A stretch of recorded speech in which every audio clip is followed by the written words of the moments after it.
rock in the middle of the lake, and he was watching Bilbo now from the distance with his pale eyes like telescopes. Bilbo could not see him, but he was wondering a lot about Bilbo, for he could see he was no goblin at all. Gollum got into his boat and shot off from the island while Bilbo was sitting on the brink, altogether flummoxed, at the end of his way and at the end of his wits. Suddenly up came Gollum and whispered and hissed, "Bless us and splash us, my precious. I guess it's a choice feast. At least a tasty morsel it'll make for us, Gollum." And when he said Gollum, he made a horrible swallowing noise in his throat. That is how he got his name, though he always called himself My Precious. The Hobbit jumped nearly out of his skin when the hiss came to his ears, and he suddenly saw the pale eyes sticking out at him. "Who are you?" said Bilbo, thrusting his dagger in front of him. "What is it, my precious?" whispered Gollum, who always spoke to himself, through never having anyone else to speak to. This is what he had come to find out, for he was not always very hungry, and at the moment he was only curious, otherwise he would have been grabbed first and whispered afterwards. I'm Mr. Bilbo Baggins. I've lost the dwarves. I've lost the wizard. I don't know where I am. I don't want to know if I can get away." What's it got in its hands?" said Gollum, looking at the sword, which he did not quite like. A sword, a blade which came out of Gondolin, said Gollum, and became quite polite. "Perhaps he sits here and chats a bit, see, my precious. It likes riddles. Perhaps it does. Does it? Does it like the riddles?" He was anxious to appear friendly at any rate, for the moment, and until he found out more about the sword and the hobbit, whether he was quite alone really, whether he was good to eat, or whether Gollum was really hungry. Riddles were all he could think of, asking them and sometimes guessing them. He'd been the only game he had ever played with other funny creatures sitting in their holes long, long ago, before he lost all his friends and was driven away alone and crept down into the dark under the mountains. "Very well," said Bilbo, who was anxious to agree until he found out more about the creature, whether he was quite alone, whether he was fierce or hungry, or whether he was a friend of the goblins. "Yeah, you ask first." "Yes, you go first," he said, because he had not had time to think of a riddle. So Gollum hissed, What's as roots as nobody sees, as taller than trees, above it goes and never grows?" "Easy," said Bilbo. "Mountain, I suppose." "Does it guess? It must have a competition with us, my precious. If Precious asks and it doesn't answer, we eats it. My precious, if it asks us, we doesn't answer, then we does what it wants, eh? We shows it, yes, we shows it the way out, yes. "All right," said Bilbo, not daring to disagree and nearly bursting his brain to think of riddles that could save him from being eaten. 30 white horses on a red hill. First they champ, then they stamp, then they stand still. That was all he could think of to ask. The idea of eating was rather on his mind. It was rather an old one too, and Gollum knew the answer as well as you do. Chestnuts, he hissed. Teeth, my precious, but there's only 6. Then he asked his second. Voiceless it cries, wingless flutters, toothless bites, mouthless mutters. "Half a moment!" cried Bilbo, who was still thinking uncomfortably about eating. Fortunately, he had once heard something like this before, and getting his wits back, he thought of the answer. "Wind! Wind, of course," he said, and he was so pleased he made one up on the spot. "This'll puzzle the nasty little underground creature," he thought. "An eye in a blue face saw an eye in a green face. That eye is like to this eye, said the first eye, but in low place, not in high place." Yes, said Gollum. He had been underground for a long time. He was forgetting this sort of thing, but just as Bilbo was beginning to hope that the wretch would not be able to answer, Gollum brought up memories of ages and ages and ages before, when he lived with his grandmother in a hole in a bank in the river. Yes, my precious, he said. Sun on the daisies, it means it does. Yes, sun's on the daisies. But these ordinary above-ground everyday sort of riddles were tiring for him. Also, they reminded him of days when he had been less lonely and sneaky and nasty and put him out of temper. What is more, they made him suddenly hungry. So this time he tried something a bit more difficult and unpleasant. It can't be seen. It can't be felt. Cannot be heard, cannot be smelt. It lies behind the stars, and it's under trees. Empty holes it fills, and it comes first, follows after, ends life, kills laughter. Unfortunately for Gollum, Bilbo had heard that sort of thing before, and the answer was all around him anyway. "Dark," he said, without scratching his head or putting his thinking cap on. "A box without hinges, key or lid, yet golden treasure inside is hid." He asked again time until he could think of a really hard one. This he thought a dreadfully easy chestnut, though he had not asked in usual words. But it proved a nasty poser for Gollum. He hissed to himself and still did not answer. He whispered and spluttered. After some time, Bilbo became impatient. "Well, what is it?"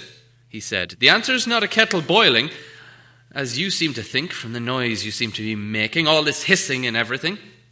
Now, give us a chance. Yes, give us a chance, my precious. Give us a chance. "Well," said Bilbo after giving him a long chance, "what is your guess?" But suddenly Gollum remembered thieving from long-ago nests and sitting under the banks, teaching from his grandmother. He had a sudden memory. His grandmother teaching him to suck, Axes! he hissed. Axes it is! Then suddenly he asked, Alive without breath, as cold as death, never thirsting, ever drinking, all in mail, never clinking.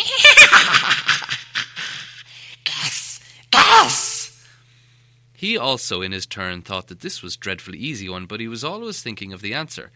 He could not remember anything better at the moment, so he was flustered by the egg question. All the same, it was a poser for poor Bilbo, who had never had anything to do with water if he could help it.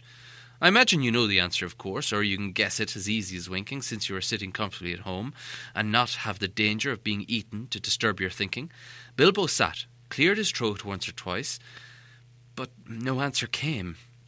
After a while, Gollum began to hiss with pleasure to himself. Is it nice, my precious? Is it juicy? Is it scrumptiously crunchable? He began to peer at Bilbo out of the darkness, a hungry look in his bulbous eyes. "Half a moment," said Bilbo, shivering. I gave you a good long chance just now." "It must make haste! Haste!" said Gollum, beginning to climb out of his boat onto the shore and get at Bilbo. But when he put his long, webby foot in the water, a fish jumped out in fright and fell on Bilbo's toes. "Oh!" he said, "it's cold and clammy." And so he guessed. "Fish!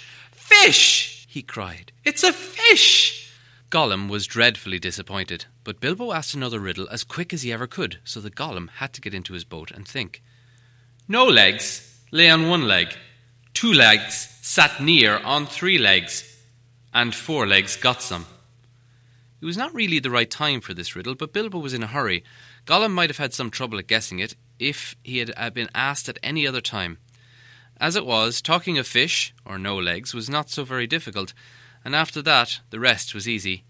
Fish. Fish on a little table. Man sits at the tables and the stool. The cat has the bones. And that, of course, is the answer that Gollum gave it. Then he thought the time had come to ask something hard and horrible. This thing all things devours. Birds, beasts, trees, and flowers. Gnaws iron, bites steel, grinds hard stones to meal. Slays kings, ruins towers, and beats high mountains down. Poor Bilbo sat in the dark thinking, of all the horrible names of all the giants and ogres he had ever heard of in old tales, but not one of them had done all these things. He had a feeling that the answer was quite different from what he thought or what he ought to know, but he could not think of it at all. He began to get frightened, and that is bad for thinking. Gollum began to get out of his boat again. He flapped into the water and paddled to the bank. Bilbo could see his eyes coming towards him. His tongue seemed to stick in his mouth. He wanted to shout, "Give me more time! Give me more time!" But all that came out with a sudden squeal was, "Time! Time!" Bilbo was saved by pure luck, for that, of course, was the answer. Gollum was disappointed once more, and now he was beginning to get angry and tired of the game. It had made him very hungry indeed. This time he did not go back to the boat, but sat down in the dark by Bilbo. That made the hobbit most dreadfully uncomfortable, and scattered his wits. It's got to ask us a question, my precious. Yes, yes. Just one more question to guess. Yes, yes, said Gollum. But Bilbo simply could not think of any question, with that nasty wet cold thing sitting next to him and pawing and poking at him. He scratched himself, he pinched himself. Still, he could not think of anything. Ask us, said Gollum. Bilbo pinched himself and slapped himself. He gripped onto his little sword, he even felt in his pocket with his hand. There he found the ring, that little ring he had picked up in the passage and forgot all about. What have I got in my pocket? He said aloud. He was talking to himself, but Gollum thought it was a riddle, and he was frightfully upset. Not fairs! Not fairs! He hissed. It isn't fair, my precious. It is to ask us what it's got in its nasty little pockets. Bilbo, seeing what had happened and having nothing better to ask, stuck to his question. What have I got in my pocket? He said louder. Hissed Gollum. It must give us... Guess! Yes, precious. Give us 3 guesses. 3 guesses, precious. Very well. Guess away, said Bilbo.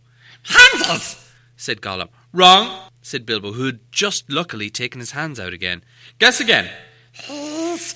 Said Gollum, more upset than ever. His thoughts of all the things he kept in his own pockets, fish bones, goblin's teeth, wet shells, a bit of bat wing, a sharp stone to sharpen his fang on, and other nasty things. He tried to think of what other people kept in their pockets. Knife! A knife! He said at last. Wrong, said Bilbo, who had lost some time ago his little knife. Last guess. Now Gollum was in a much worse state than when Bilbo had asked him the egg question. He hissed and spluttered and rocked himself backwards and forwards and slapped his feet on the floor and wriggled and squirmed, but still he could not dare to waste his last guess. Come on, said Bilbo, I'm waiting. He tried to sound bold and cheerful, but he did not feel at all sure how the game was going to end, whether Gollum guessed right or not. Time's up, he said. String! Or nothing! Shrieked Gollum, which was not quite fair, working in 2 guesses at once. Both wrong, cried Bilbo, very much relieved, and he jumped at once to his feet, put his back to the nearest wall, and held out his little sword. He knew, of course, that the riddle game was sacred and of immense antiquity, and even wicked creatures were afraid to cheat when they played at it, but he felt that he could not trust this slimy thing to keep any promise at a pinch. Any excuse would do for him to slide out of it, and after all, the last question not being a genuine riddle according to the ancient laws. But at any rate, Gollum did not at once attack him. He could see the sword in Bilbo's hand. He sat still, shivering and whispering. At last Bilbo could wait no longer. Well, he said, what about your promise? I want to go. You have to show me the way. Did we say, precious? Show the nasty little bagginses the way out. Yes, yes. But what has it got in the pocket, sir? What's in it? Not string, precious, not nothing. No, Gollum, what is it? Never you mind, said Bilbo. A promise is a promise. Cross on it. It's cross. Impatient, precious, hissed Gollum. But it must wait. Yes, it must. We can't go up to the tunnel so hasty. We must go and get some things first. Things to help us. Yes, yes. Something to help us, precious. Well, hurry up, said Bilbo, relieved to think of Gollum going away. He thought he was just making an excuse and did not mean to come back. What was Gollum talking about? What useful thing could he keep out on that dark lake? But he was wrong. Gollum did mean to come back. He was angry now and hungry, and he was a miserably wicked creature, and already